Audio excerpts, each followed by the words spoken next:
Salut les amis de eSport TV, merci encore de la confiance renouvelée, merci de des likes, merci de des abonnés, merci également d'y baisser des commentaires, un plaisir renouvelé chaque fois de partager des informations et un mbokki Sénégalais fépp fu le maintenir 14 régions du Sénégal àdduna war nga këpp ñu ngi leen di jaajëfal ñu nekk également ci lal hôpital yi ci kër yi tëdd feebar yàlla na suñu borom fëgg seen bopp ngeen wër ak jàmm ñi nekk ci kaso yi nga xam ne erreur judiciaire ak giñ leen ñu deful moo leen fa yóbbu suñu borom génn leen fa teg leen ci yoonu dëgg ñi dëddu àdduna suñu borom ak xare leen àjjana fi daw si gars yi te yéexee ñu. On avance ensemble dans la magie de eSport TV, l'actualité en continu. Nous fascinons waxtaanee ki nga xam ne nag moom mooy donc kii di donc le président ou l'un des dirigeants même du Bayern de Munich muy Oliver Kahn wax ci Sadio Mané ne mérité na jël li nga xam ne nag mooy meilleur joueur africain ballon d'or africain bi kii di Pape Ousmane Sakho Aliou Cissé war a wax ak moom ak aussi Sofiane Diop ak galère yi muy am du côté de l'AS Monaco loolu la ñuy waxtaanee mais d'abord yéen kay bii di stade ñëw na le Sénégal prêt à tout pour rafler ce jeudi à Rabat Sadio Mané équipe nationale du Sénégal Edou Mendy Aliou Cissé Pape Ousmane Sakho Pape Matar Sarr le Sénégal au panthéon des meilleures équipes et des meilleures nations du football gars yi loolu la ñu waxtaanee Idrissa Gana Gueye qui renaît et aussi Kalidou Koulibaly yéen kay bi di record ne Sadio Cissé et les Lions un super favori plutôt Pape Matar Sarr en outsider Sadio à Rabat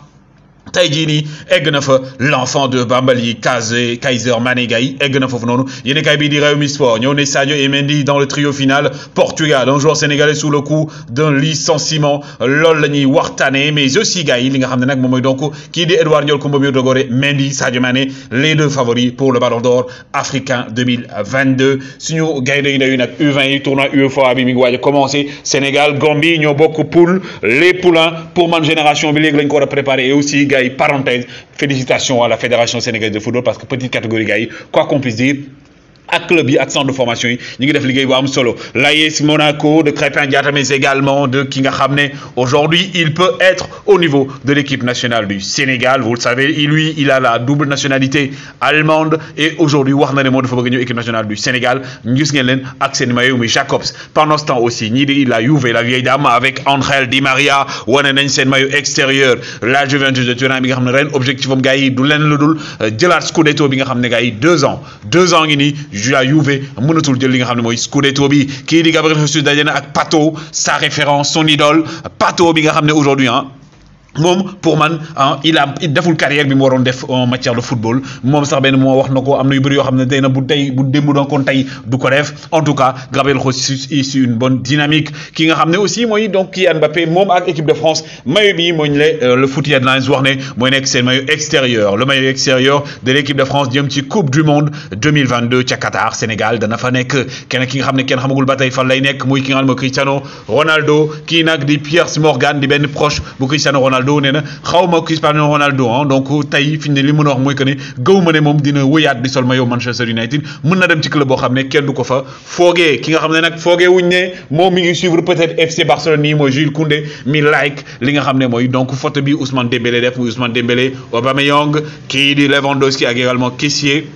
loolu gars yi di tax ñi naan kii di donc Koundé dafa bëgg a dem du côté du FC Barcelone ki ngeen gis ni également mooy Rafaela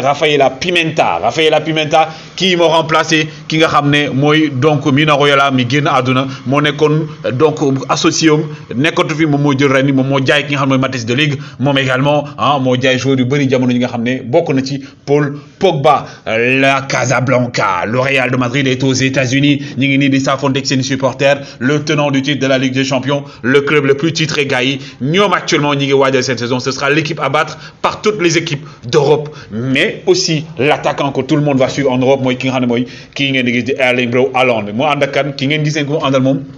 kenn doon ko wax kii mooy mbalakatu donc Manchester City di Jack Grealish nee na Haaland dafa ne ko man ak yow bokkuñu parce que yow mii di Grealish liñ la jëndee man moitié bi lañ ma jëndee donc man aw ma pression yaa am pression moo tax Grealish ne kii di Haaland bu amee forme am gars yi kenn du ko téye un peu ngeen am idée ci équipe bi nga xam ne moom la Manchester City war a teg De Bruyne Haaland Foden Bernardo Rodri Mahrez Stones entre autres loolu moo nar a nekk équipe bu Manchester City cette saison ki nga xam ne également moom la ñëpp di xaar cette saison mooy Galtier le patron du Paris Saint-Germain indi ay règles yu mat sëkk indi ay comportements yoo xam ne moom la ñëpp war a doxee amul star amul kenn en tout cas il est soutenu par les dirigeants du Paris Saint-Germain Galtier attendu au tournant Paris Saint-Germain mi nga xam ne nañ dootuñu def ay folie dootuñu génn xaalis di passer di jaay ak di jënd ku leen neex ak seen prix moo tax ki nga xam ne mooy Scamacca Paris Saint-Germain nee na dakkal na lépp loo xam ne mooy négociation 40 millions lañ mën a yam mais du yokk ba naan ay 50 millions ñoom duñ ko mës a fay pour ce joueur bi nga xamné prouvé dara même bu féké amna talent ki nga xamné moy Abdou Diallo gannaaw bi nga xamé né Napoli mi ngi ci ginnaawam Newcastle mi ngi ci ginnaawam actuellement ñi di wa Rennes bu ki nga xam Alfred Gomis ñom ñoo ci tek seen gët né kii donc di Abdou Diallo la ñu bëgg indi Abdou Diallo bi nga xamné Kalidou Koulibaly daf ko proposer Napoli pour mu daal di fay dem Diallo qui va avoir du temps de jeu Diallo qui va être fort qui va être également au top de sa forme ci jëm li nga xam moy coupe du monde boram ci Qatar 2022 inchallah ñu ñëpp yal nañu ko féké bu kenn Dadi manqué qui nga également moi Pavard du côté donc de Bayern de Munich Pavard où ira-t-il plutôt loolu mooy hasard bi ñëpp di laajte Pavard en tout cas gars yi thème mu jógee Bayern de Munich parce que temps de jeu mi ngi wàññi ko et que Bayern dafa def recrutement yoo xam recrutement yu am solo justement on parlait de Jules Koundé on va revenir mi ngi naan gars yi xool leen ma yor naa maillot bi nga xam ne mooy maillot FC Barcelone est-ce que fii laa jëm est-ce que fii laa toog loolu la ñu bëri di wax nee nañ nag Barça dafa ne Séville ah gars yi ñun dañoo bëgg a jënd ne Jules Koundé lii nga xam ne mooy proposition bi la Chelsea defal Bouldem parce que justement pour parler de Chelsea daf ko defal proposition 55 millions 10 millions de bonus muy 65 millions waa Séville ñoom xam ne li nga xam ne mooy Barça di ko bëgg moo tax ñoom tamit ñuy surenchérir pour xool ñoom ñaar kan mooy gën a jënd mais en tout cas Koundé est entre le Barça et les Blues de Chelsea. Sofiane Diop actuellement gars yi dafa am li nga xam mooy difficulté Mitchell nekk nag nga xam mooy patron directeur sportif bi foofu noonu du côté de Monaco nee na Sofiane daaw dafa am blessure moo tax également ba le nouvel entraîneur ba mu ñëwee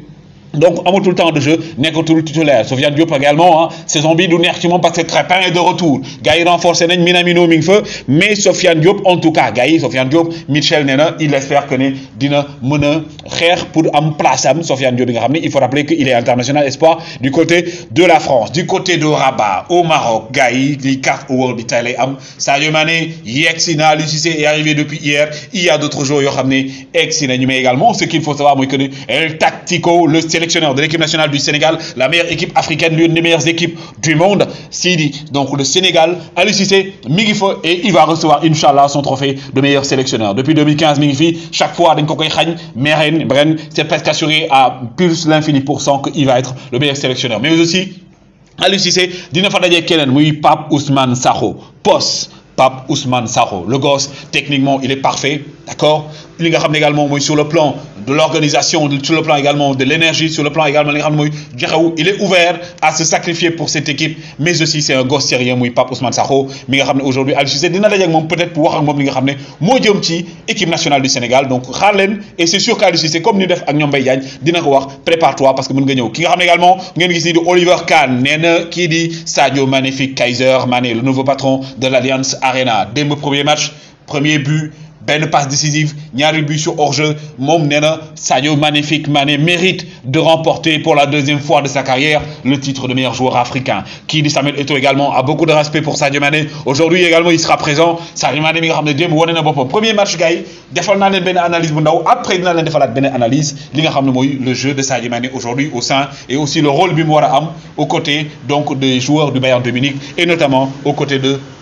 Serge Gnabry donc Sadio Mané gay actuellement mi ngi ci Rabat jet privé le ko waa Bayern de Munich joxal tey bu day jeexee day demaat fa nga xam ne mooy États-Unis ndax dañoo war a jouer gay le 23 avec Manchester City et Sadio Magnifique Mané sera attendu gars. C'était les informations que je voulais vous donner gars. Lan ngeen xalaat ci daje bi Aliou Cissé war a daje ak Pape Ousmane Sakho Abdou Diallo fan la war a dem car li mu wax ci Sadio Mané lan ngeen ci xalaat gars yi wéy leen di like wéy leen di abonné on avance ensemble dans la magie des eSports TV jaa ngeen jëf.